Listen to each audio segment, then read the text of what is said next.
தமிழலை நேயர்களுக்கு வணக்கம். இன்றைய முக்கிய நிகழ்வுகளை இந்த செய்தி தொகுப்பில் பார்க்கலாம்.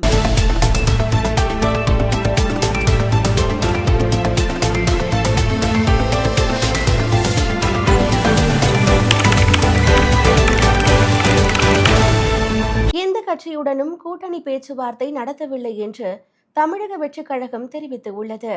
முதன்முறையாக தேர்தலை எதிர்கொள்ளும் நடிகர் விஜயின் தமிழக வெற்றிக் கழகம் தனித்து போட்டி என்று தெரிவித்து வருகிறது. 80 சீட்டுகள், துணை முதல்வர் அல்லது எதிர்க்கட்சித் தலைவர் என்ற ஆஃபரை பாஜக முன்வைத்து இருப்பதாகவும் கூறப்பட்டது. இந்த நிலையில் தவேக இணை பொதுச் செயலாளர் நிர்மல்குமார் வெளியிட்டு இருக்கும் பதிவில், வதந்திகளை நம்ப வேண்டாம், பாஜக, அதிமுக, சசிகலா, ராமதாஸ் என யாருடனும் தவேக கூட்டணி பேச்சுவார்த்தையில் ஈடுபடவில்லை. இது தொடர்பாக வரும் தகவல்கள் அனைத்தும் உண்மைக்கு புறம்பானவை. பொதுமக்களிடையேயும் தொண்டர்களிடையேயும் தொடர்ந்து குழப்பத்தை விளைவிப்பதற்காகவே இத்தகைய ஆதாரமற்ற செய்திகள் திமுகவினரால் பரப்பப்படுகின்றன என்று குறிப்பிட்டுள்ளார். வாக்காளர் பட்டியலில் பெயர் சேர்க்க நீக்க வருகிற 27ஆம் தேதி வரை அவகாசம் நீட்டிக்கப்பட்டுள்ளது. புதிதாக வாக்காளர் பட்டியலில் பெயர் சேர்க்க, நீக்க, திருத்தம் செய்ய, முகவரி மாற்றம் செய்ய, விண்ணப்பம் அளிக்க ஆகியவற்றிற்கு வருகிற 27ஆம் தேதி வரை அவகாசம் நீட்டிக்கப்படுவதாக அர்ச்சனா பட்நாயக் அறிவித்துள்ளார். மார்ச் 30 முதல் ஏப்ரல் 6 வரை பொது விடுமுறை நாட்களை தவிர மற்ற நாட்களில் காலை 11 மணி முதல் பகல் 3 மணி வரை வேட்புமனு தாக்கல் செய்யலாம் என்றும், உரிய ஆவணங்கள் இல்லாமல் ரூபாய் 50,000ற்கு மேல் பணம் எடுத்து செல்லக்கூடாது என்றும் அவர் தெரிவித்துள்ளார். தமிழகத்தில் ஏப்ரல் 23ஆம் தேதி வாக்குப்பதிவு நடைபெற இருக்கும் நிலையில் தென் மாவட்டங்களுக்கான ரயில் டிக்கெட்டுகள் விற்று தீர்ந்தன. தமிழக சட்டமன்றத்திற்கு ஒரே கட்டமாக ஏப்ரல் 23ஆம் தேதி வாக்குப்பதிவு நடைபெற இருக்கிறது. சொந்த ஊர்களில் வாக்குரிமை உள்ள வாக்காளர்கள் தங்களின் பயணத்தை திட்டமிட்டு ரயில் டிக்கெட்டை முன்பதிவு செய்துள்ளனர். அதன்படி சென்னையிலிருந்து தென் மாவட்டங்களுக்கு இயக்கப்படும் பாண்டியன் விரைவு ரயில், முத்துநகர் விரைவு ரயில், கன்னியாகுமரி விரைவு ரயில், பொதிகை மற்றும் நெல்லை விரைவு ரயில்களில் ரயில் டிக்கெட்டுகள் விற்று தீர்ந்ததுடன் காத்திருப்போர் பட்டியலிலும் முன்பதிவு செய்ய முடியாத நிலை ஏற்பட்டு உள்ளது. இதேபோன்று கோவை வழியாக செல்லும் சேரன், சேலம் விரைவு ரயில், ஏற்காடு ரயில்களிலும் முன்பதிவு முடிந்து உள்ளது. பகலில் இயக்கப்படும் ரயில்கள், வந்தே பாரத் ரயில்களில் காத்திருப்போர் பட்டியலில் முன்பதிவு செய்ய முடிகிறது. தமிழகத்தில் தற்போது மொத்தம் 5.69 கோடி வாக்காளர்கள் உள்ளதாக அர்ச்சனா பட்நாயக் தெரிவித்துள்ளார். இதில் பெண் வாக்காளர்கள் ஆண் வாக்காளர்களை விட எண்ணிக்கையில் அதிகமாக உள்ளனர். 7,656 மூன்றாம் பாலினத்தவர்களும் வாக்களிக்க தகுதி பெற்றுள்ளனர். தேர்தலை நியாயமான முறையில் நடத்த முறைகேடுகளை தடுக்க 216 பறக்கும் படைகள் அமைக்கப்பட்டுள்ளதாகவும் அவர் தெரிவித்துள்ளார். மேட்ரிஸ் IANS இணைந்து நடத்திய தேர்தல் கருத்து கணிப்பில் தமிழகத்தில் அதிமுக ஆட்சியை பிடிக்க வாய்ப்பிருப்பதாக தெரிவிக்கப்பட்டு இருக்கிறது. தேர்தல் தேதி வெளியிடப்பட்ட நிலையில் வெளியாகியிருக்கும் இந்த கணிப்பின்படி அதிமுக 114 தொகுதிகள் முதல் 127 தொகுதிகள் வரை வெற்றி பெறும் என்று தெரிவிக்கப்பட்டுள்ளது. ஆளும் கட்சியான திமுகவும் அதன் கூட்டணி கட்சிகளும் 104 முதல் 114 தொகுதிகள் வரை வெற்றி பெறும் என்றும் தெரிவிக்கப்பட்டுள்ளது. 3ஆம் இடத்தில் தவேக கட்சி உள்ளது.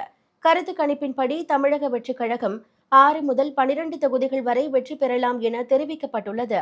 பிற கட்சிகள் 1 முதல் 6 தொகுதிகளில் வெற்றி பெறக்கூடும் என தெரிவிக்கப்பட்டுள்ளது.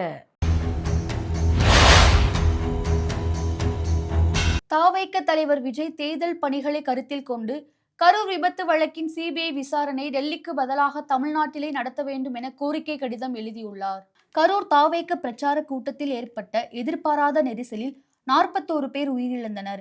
இது தொடர்பாக மத்திய புலனாய்வு அமைப்பான CBI அவரிடம் விசாரணை மேற்கொண்டு வந்துள்ளது.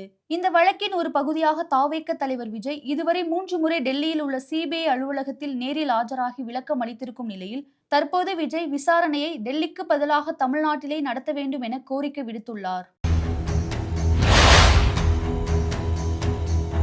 துபாய் விமான நிலையத்திற்கு அருகே எண்ணெய் கிடங்கை குறிவைத்து ஈரான் ட்ரோன் தாக்குதல் நடத்தியதால் விமான சேவைகள் ரத்து செய்யப்பட்டுள்ளது. ஈரான் மீது இஸ்ரேலும் அமெரிக்காவும் கூட்டு தாக்குதல் நடத்தி வருகிறது. இதனால் மேற்காசியா முழுவதும் பதற்றமான சூழல் நிலவி வருகிறது. இந்நிலையில் துபாய் விமான நிலையத்திற்கு அருகே எண்ணெய் கிடங்கை குறிவைத்து ஈரான் ட்ரோன் தாக்குதல் நடத்தியுள்ளது. இந்த தாக்குதலில் எண்ணெய் கிடங்கில் தீப்பற்றி எரிந்தது. தீயணைப்பு வீரர்கள் கடும் போராட்டத்திற்கு பிறகு தீயை அணைத்தனர். இந்த தாக்குதலில் யாருக்கும் காயம் ஏற்பட்டதாக தகவல் இல்லை.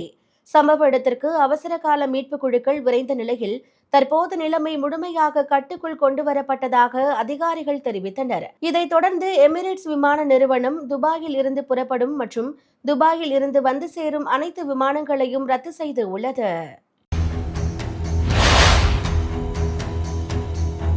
சட்டமன்ற தேர்தல் தேதி அறிவிக்கப்பட்டதை அடுத்து கேரள முதல்வர் பினராயி விஜயன் மீண்டும் தான் வெற்றி பெற்ற தர்மடம் தொகுதியில் போட்டியிடுகிறார். கேரள சட்டப்பேரவை தேர்தல் ஏப்ரல் 9ஆம் தேதி நடைபெறும் என்று தெரிவிக்கப்பட்டுள்ளது. அதன்படி மாநில முதல்வர் பினராயி விஜயன் ஏற்கனவே 2 முறை வெற்றி பெற்ற தர்மடம் தொகுதியில் மீண்டும் போட்டியிடுகிறார். வருகிற தேர்தலுக்கான வேட்பாளர்களின் பட்டியலை மார்க்சிஸ்ட் கட்சியின் செயலாளர் கோவிந்தன் 89 வேட்பாளர்களின் பட்டியலை வெளியிட்டுள்ளார். தமிழகத்தை சேர்ந்த எழுத்தாளர் தமிழ்செல்வனுக்கு சாகித்ய அகாடமி விருது அறிவிக்கப்பட்டுள்ளது. அண்மையில் சில வாரங்களுக்கு முன்பு சாகித்ய அகாடமி விருது அறிவிக்கப்பட்டிருந்தது. திடீரென நிறுத்தி வைக்கப்பட்ட நிலையில் எழுத்தாளர் தமிழ்செல்வனுக்கு சாகித்ய அகாடமி விருது அறிவிக்கப்பட்டுள்ளது. தூத்துக்குடியை சேர்ந்த இவர் இலக்கிய குடும்பத்தில் வளர்ந்தார். எழுத்தாளர் கோணங்கி மற்றும் நாடகவியலாளர் முருகபூபதி ஆகியோர் இவரது சகோதரர்கள். 18 வயதில் தொடங்கிய தமிழ்செல்வனின் எழுத்துலக பயணம் இப்போது வரை நீள்கிறது. அவரது படைப்புகளில் ஒரு சாப்பாட்டு ராமனின் கதை என்கின்ற படைப்பு மிகவும் வித்தியாசமானது. தமிழ் சிறுகதையின் தடங்கள் என்ற இலக்கிய விமர்சன நூலுக்காக தமிழ்செல்வன் சாகித்ய அகாடமி விருதினை பெறுகிறார். ஆஸ்கர் விருது விழாவின் இன் மெமோரியம் அஞ்சலி பகுதியில் தர்மேந்திரா பெயர் இடம்பெறாததால் இந்திய ரசிகர்கள் ஏமாற்றமடைந்தனர். தொலைக்காட்சியில் ஒளிபரப்பப்பட்ட 98வது ஆஸ்கர் விருது விழாவின் இன் மெமோரியம் அஞ்சலி பகுதியில் இந்திய திரையுலகின் ஜாம்பவான் தர்மேந்திரா பெயர் இடம்பெறவில்லை. இது இந்திய ரசிகர்களிடையே பெரும் ஏமாற்றத்தை ஏற்படுத்தியது. இருப்பினும் ஆஸ்கர் அகாடமியின் அதிகாரப்பூர்வ இணையதளத்தில் வெளியிடப்பட்ட விரிவான அஞ்சலி பட்டியலில் தர்மேந்திரா மற்றும் பழம்பெரும் நடிகை சரோஜா தேவி, தெலுங்கு மற்றும் தமிழ் திரையுலகின் சிறந்த குணச்சித்திர நடிகர் கோட்டா சீனிவாசராவ் மற்றும் பிற இந்திய கலைஞர்களின் பெயர்கள் இடம்பெற்று கௌரவிக்கப்பட்டன. இத்துடன் இன்றைய செய்திகள் நிறைவடைந்தன. மேலும் செய்திகளுக்கு தொடர்ந்து இணைந்திருங்கள் தமிழலை செய்திகளோடு. நன்றி, வணக்கம்.